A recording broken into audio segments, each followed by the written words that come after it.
Magandang buhay po. So ngayon ay gagawa tayo ng experiment na decreasing enzymatic browning in the fruit. So aking napiling fruit ay apple. So let's go. Ngayon po ay meron tayong apple na ka-slice, suka, tubig na may asin at tubig po na normal. So ngayon po ay ilulublob natin yung etong apple po sa suka, tubig na may asin saka sa tubig po. So titignan natin after 15 minutes kung ano po ba ang mas effective doon sa tatlo po. So ngayon po ay ilulublob natin yung apple sa suka. Sunod naman po ay sa tubig na may asin. At ngayon po ay doon sa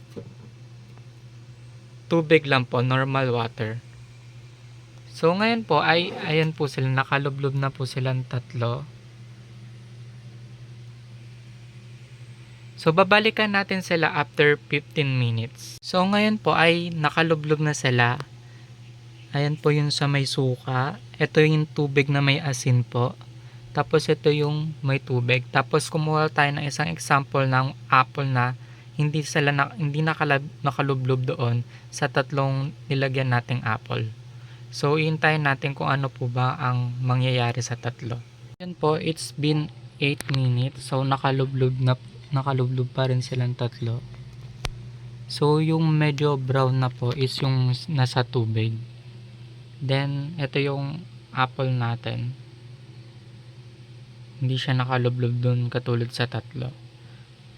So ayan pa lang po silang tatlo.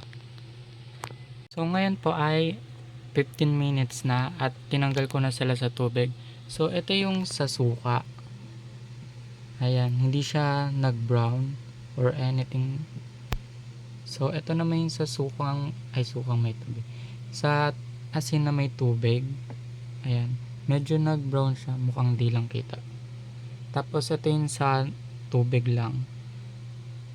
So medyo nag-brown din siya. Tapos ito yung hindi natin nilublob katulad ng tatlo.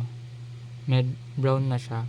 So yung mas effective dito is yung sa suka. Nagstay pa rin siya doon sa form na kinat natin kanina. So hindi man lang siya nag-brown or anything.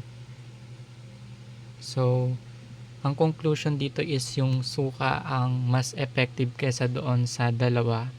So ayun lang po. Thank you and mabuhay po.